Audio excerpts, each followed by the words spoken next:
Like et abonne-toi à notre chaîne YouTube, où cette araignée grimpera sur ta tête pendant ton sommeil.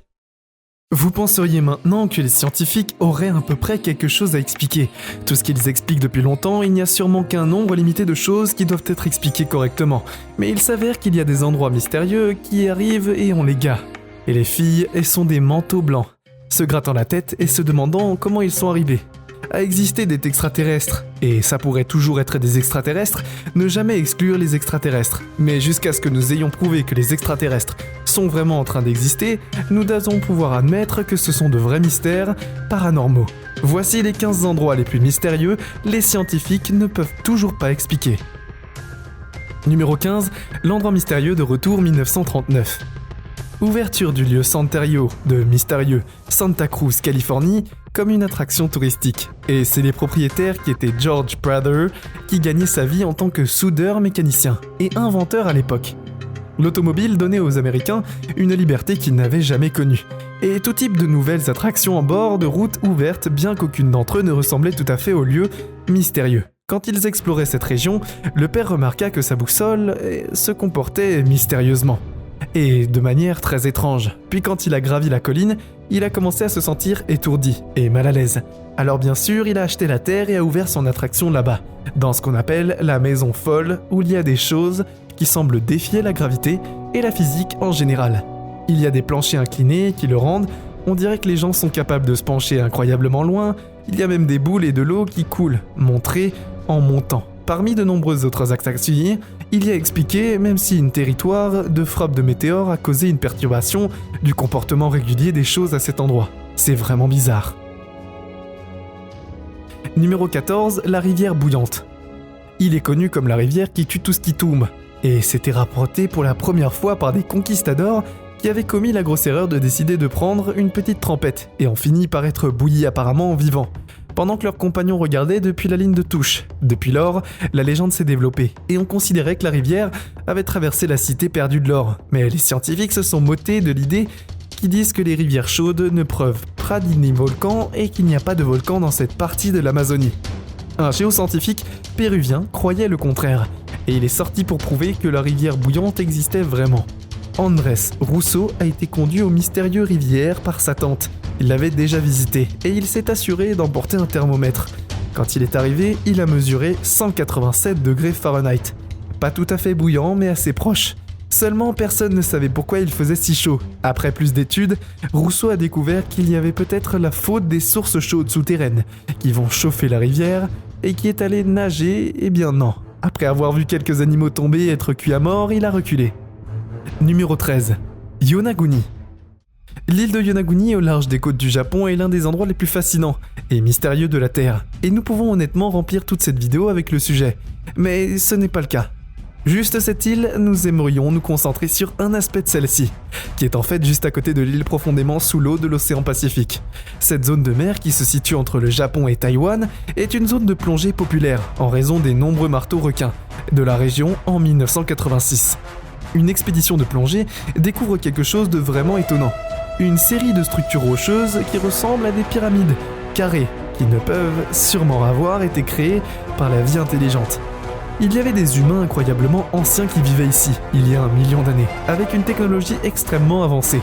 Et cette preuve de vie extraterrestre, où les anciens japonais ou chinois ont-ils essayé de construire une ville sous l'océan, certains disent qu'il vient de se former naturellement, mais il y a très peu de chances. D'autres roches naturellement formées ont une géométrie très précise.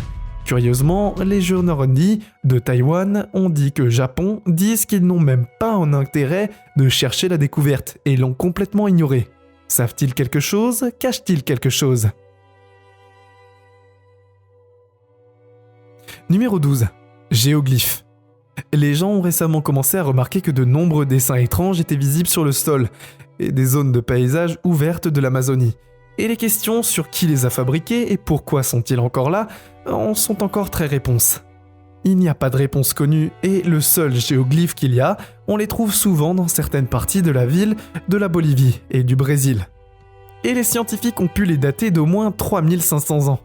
On pense qu'il y a peut-être quelque chose de jouer un rôle important, en tant que lieu de rencontre ou même pour des rituels, mais c'est juste des conjonctures, et la vérité est qu'il n'y a aucune preuve réelle. Suggérer quels étaient leurs vrais objectifs, les géoglyphes peuvent atteindre jusqu'à 1000 pieds de longueur, et les tranchées qui les forment sont plus de 30 pieds en profondeur.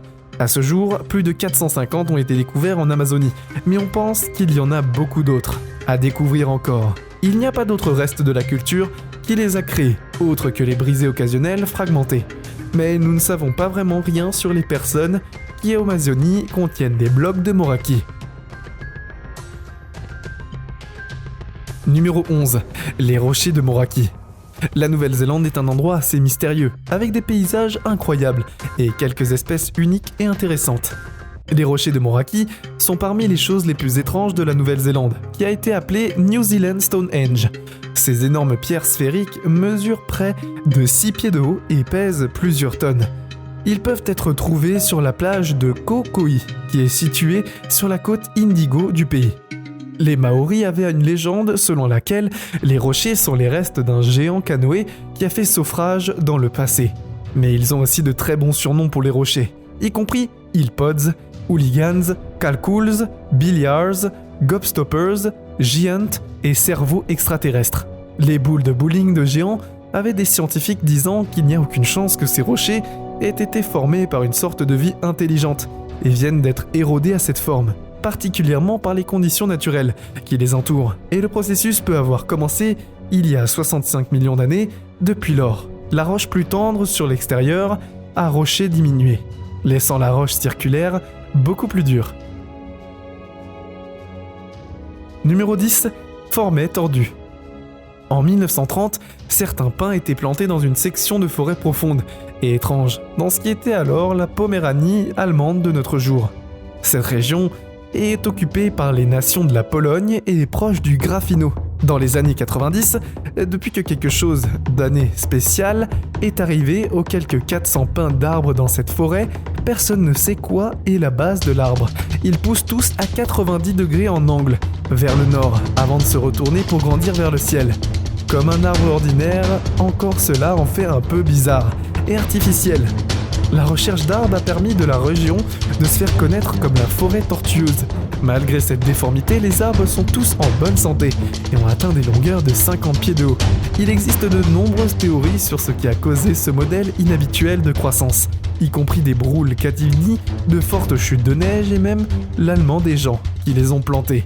Ils sont maintenant partis depuis longtemps et ont fait pousser les arbres de cette manière, car cela crée un type de bois de pin idéal pour la fabrication de roues de charrette. Numéro 9. Lignes Nazca. Les lignes Nazca sont l'une des plus célèbres au monde, et le mystère des lignes est au Pérou. Ils ont été créés il y a environ 2000 ans. À cette époque, les gens qui habitaient cette région étaient connus sous le nom de Nazca, et il semble qu'ils aient aussi passé une grande partie de leur temps dans l'énergie sculptant d'énormes représentations folles d'animaux dans le sol. Il y a une araignée de Pelican Lazir, et singe colibri, et même un épulard. Il y a aussi des plantes de trahison ainsi que certaines personnes qui croient être des visiteurs extraterrestres. Ils ont partagé leurs secrets de l'univers avec la Nazca, qui malheureusement furent jamais transmis. Quand le Nazca a découvert qu'un peuple était tombé, il y a une forte saisisse des idées mathématiques, et les premières lignes ont été faites avec des piles de pierre, et datent de 500 avant Jésus-Christ. Une chose qui a donné la Nazca un avantage par rapport aux autres groupes, qui était leur avancée de la compréhension de l'irrigation, et de nombreuses personnes qui pensent que les lignes peuvent être connectées à une forme de système d'irrigation d'autres personnes. Ils disent que puisque les lignes sont si énormes que la Nazca, ils devaient avoir des montgolfières pour qu'ils puissent les voir, ou peut-être était-il juste une façon de dire « salut » à certains des extraterrestres de passage. Numéro 8. Porte de l'enfer.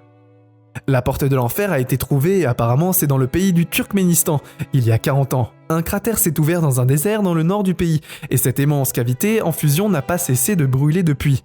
La plupart des gens gardaient leur distance d'un portail vers l'enfer, mais pas l'aventurier canadien George Kourounis.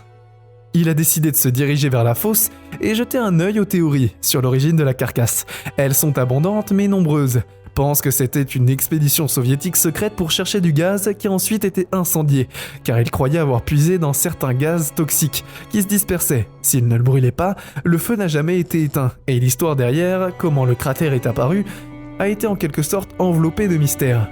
Il n'y a aucun autre endroit comme celui-ci sur Terre qui ne dit que les Karununas n'a été malheureusement pas revenu. il n'est revenu qu'avec des Antilles dandy plutôt qu'un ensemble de bandes de démons, car il y avait bien quelqu'un qui a demandé par National Geographic comment il se sentait avant l'expédition. Il a admis qu'il était un peu nerveux. Numéro 7. Plage de Papacoela. La plage de Papacoela est une plage extrêmement grande et rare. Ce genre de plage est en fait c'est l'une des 4 seules plages de ce genre dans le monde entier. La raison pour laquelle elle est si inhabituelle est qu'il y a du sable vert. La couleur provient de la roche volcanique environnante, qui produit une sorte de sable connu sous le nom d'olivine, qui a une teinte verte. La plage est dans une baie et entourée par le cône volcanique, ou anneau dur comme on l'appelle, et il a été formé il y a 49 millions d'années. L'anneau dur a été formé par des violentes interactions entre le magma extrêmement chaud et l'océan qui le refroidit. Depuis la dernière éruption, l'anneau dur s'est partiellement effondré et la mer a commencé à l'éroder. C'est ainsi que la plage a été formée. Elle est devenue une destination touristique populaire sur l'île d'Hawaï, mais peut-être pas tous les visiteurs. Le paradis vert est conscient de l'incroyable terrifiant fracassement et l'ensemble de la puissance de la mer. La chaleur de la lave en fusion devait arriver pour la former. Numéro 6. Kawah Aygen. Il y a d'autres choses étranges dans les volcans colorés qui se passent dans l'Indonésie. Cette fois le volcan Kawah Aygen qui crache de la lave bleue. La lave est bleue en raison de ses niveaux extrêmement élevés de soufre. Dans toutes les régions du monde, ces personnes vivant à proximité du volcan, le volcan deviendrait presque toujours une partie centrale de la culture folklore et la région. Mais rien de plus. Le Kawah Aygen, non seulement terrifiant et puissant, ce volcan est également profondément mystérieux à cause de la lave bleue. Il fait partie d'un grand complexe de plusieurs volcans, mais il se démarque de là d'autres non seulement le bleu de la lave, mais un plus haut quantité d'activité souterraine, qui signifie que l'énorme flamme bleue monte vers le ciel. Un phénomène qui a été décrit comme étant comme un feu bleu, électrique. Ces flammes sont provoquées lorsque le gaz sulfureux entre en contact avec l'air, qui a une température supérieure à 360 degrés centigrades. La vision de ces flammes est très étrange et extraordinaire, a déclaré un photographe professionnel en visite. Nous avions l'impression de vivre une autre planète. Non seulement cela, mais au cratère, il y a le plus grand lac acide du monde. Le bleu turquoise haut peut sembler très attrayant, mais il ne faut pas aller. Numéro 5. Lake Hillier. Au large de la côte de l'Estralie Sentry, il y a une île vraiment gagnante. Cette fois-ci, elle est connue sous le nom d'île du milieu. Et il y a l'île s'y se trouve un lac entièrement rose. Il l'appelle le lac Hillier et c'est un lac à voile, avec une rive étroite, séparant le lac de l'océan Sud et le lac environ 2000 pieds sur 800. Il est entouré de roses et de sable forêt, avec un grand nombre d'eucalyptus. Donc ça sent probablement assez bon là-bas. Le lac rose n'est pas une illusion, car l'eau reste rose si vous prenez un verre du lac. Mais ce n'est probablement pas une bonne idée de la boire. Les scientifiques pensent que la couleur pourrait être d'un organisme appelé Denialana selena. Il est connu pour être sûr de nager, mais le gouvernement australien l'a interdit par précaution. En tout cas, l'une des meilleures façons de le voir est un vol panoramique en avion. Et il y a généralement environ 6 fois par jour des vols pour les touristes curieux. Le lac est extrêmement salé et a à peu près les mêmes niveaux de salinité que la mer morte. Numéro 4. Stonehenge. Stonehenge est le plus célèbre des nombreux cercles de pierre antiques sur l'île de Grande-Bretagne. On pense qu'au moins 5000 ans avant, il était probable de lire un lieu de guérison, et aussi pour une fête. Il est aujourd'hui certains des vestiges archéologiques le plus anciens. Il est peut-être autrefois encore plus grand qu'il ne l'est aujourd'hui. Et de nombreuses personnes ont spéculé sur son origine, et comment un peuple aussi ancien avait une compréhension avancée du temps, puisque Stonehenge fonctionne comme une horloge géante, avec le soleil le brisant d'un trou dans une pierre au solstice. Et c'est un des moments les plus célèbres du Royaume-Uni, et c'est une des destinations touristiques populaires, même si ces dernières années, l'accès a été limité aux détenteurs de billets, seulement après quelques exemples de vandalisme. La culture ancienne qui l'a construite est restée largement mystérieuse, mais il est clair qu'il était capable d'avoir des innovations technologiques innovantes dès l'époque. Elles étaient à l'auteur que depuis, l'ancien royaume de l'Égypte a attiré de nombreux druides, qui sont des sorciers et des hippies, et l'Angleterre semble produire en abondance.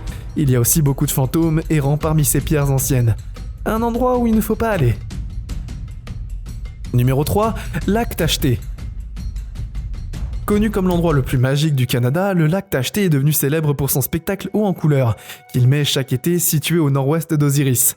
La vallée d'Okanagan, au Colombie-Britannique, le lac Tacheté ressemble à n'importe quel lac ordinaire pendant la majeure partie de l'année. Mais quand l'été arrive, et que l'eau commence à s'évaporer des dizaines de piscines, il y a des saumâtres pour laisser passer dans le dos, et il y a le son vert, jaune et unique. Le motif à pois bleu de la laque à la couleur viennent de très haut et les concentrations de minéraux qui restent lorsque l'eau s'évapore de sulfate de calcium et de sodium, et de sulfate de magnésium. Ce sont les principaux de la couleur et dépend de la combinaison et des concentrations de ces minéraux dans chaque poule individuelle. De nos jours, c'est une destination touristique populaire, mais pendant de nombreux siècles, il a été considéré comme un lieu sacré par la nation indigène locale, de l'Okanagan. Leur croyance était que les cercles avaient des propriétés médicinales et cicatrisantes différentes. La nation Okanagan possédait maintenant le lac une fois de plus. Après de nombreuses années d'exploration comme l'exploitation minière, l'assaut munitions, signifiant que l'avenir du lac est à l'abri des projets de développement ou d'exploitation minière. Numéro 2, cercle de fées. Dans le désert de Namib, en Afrique du Sud australe, les prairies ont une particularité. Les cercles de fées parmi les herbes et les plaques stériles circulaires qui vont de 10 pieds à 65. Il y en a beaucoup et ils s'étendent sur des centaines de kilomètres. De nos jours, les regarder depuis un avion donne l'impression de voir une robe à pois géant, et bien que le folklore local dit qu'ils ont été créés par un dieu qui marchait sur la pointe des pieds dans l'herbe, il y a certainement quelque chose d'inhabituel dans la façon dont ils sont espacés, ce qui semble bien trop net et régulier pour juste une occurrence aléatoire. Dans la végétation mathématicienne, Karina Tindoe a été sur le cas essayant de découvrir quelle est la vraie vérité à propos des cercles de fées. Elle est une spécialiste de la théorie biologique et son équipe à l'université de Princeton recherchait de modèles dans la nature et modélisait pour mieux comprendre comment la nature est capable de s'organiser et finir avec des choses inhabituelles comme des cercles de fées. Une telle étendue de terre n'est pas si facile à observer scientifiquement. De cette façon, elle a découvert qu'il peut y avoir une solution et cela pourrait être lié à l'une des créatures les plus travailleuses de la nature, le termite. Sous chaque cercle de fées, il semble y avoir un nid de termites. Et des insectes ont des capacités étonnantes quand il s'agit de construire une ville. Ils savent comment espacer les choses et peuvent tout savoir de tout, et ne finissent que par construire les uns sur les autres. D'autres scientifiques sont convaincus que c'est simplement parce qu'il n'y a pas assez d'eau pour toute la végétation, donc les lacunes se développent et se développent. Mais Karina est confiante que la termite est l'hypothèse qui se révélera être la vérité. Numéro 1, un Skellig Michael. L'île mystérieuse de Skellig Michael sera familier aux fans de la série Star Wars, comme il a figuré dans le Réveil de la Force classique. Mais il y a d'autres mystères à découvrir. Cette île irlandaise est située à 8 miles de la côte de la ville, et les ports nagent de Carrie et Mage. Il y a l'île qui est complètement inhabitée, mais son nouveau statut d'étoile est littéralement prêt à lancer un boom touristique massif. Pour l'île, il s'élève à environ 700 pieds au-dessus du niveau de la mer et détient les ruines d'un ancien monastère qui a été nommé site du patrimoine mondial en 1996. Mais les premiers enregistrements de l'île que nous avons datent du 8e siècle, quand le chien roi de Westminster a été forcé de fuir vers l'île, après un conflit avec un autre roi. C'était aussi à cette époque que le monastère a été mentionné pour la première fois, mais il a probablement été construit au 6e siècle, rendant cet endroit très ancien. Dans le 11e siècle, il était dédié à Saint Michel, l'archange, qui était un peu comme le modèle général de l'armée des anges de Dieu. Au 13e siècle, le changement climatique force l'abandon de l'île par les moines, alors que le temps devenait beaucoup plus froid. Et cette époque-là, en Irlande, il y avait les pèlerinages qui se sont poursuivis jusqu'au 18e siècle par des personnes particulièrement dévouées. Dans les phares du 19e siècle, les siècles ont été passés et ont été installés. Il y a également célèbre pour sa grande colonie d'oiseaux de mer. C'est tout pour aujourd'hui. Nous espérons que vous avez apprécié cette vidéo autant que nous avons aimé la réaliser pour vous. N'oubliez pas d'aimer la vidéo, de commenter et surtout restez au courant de nos prochaines vidéos en vous abonnant et en cliquant sur la cloche de notification. Comme ça, vous ne pourrez rien louper du prochain contenu de la chaîne. Passez une belle journée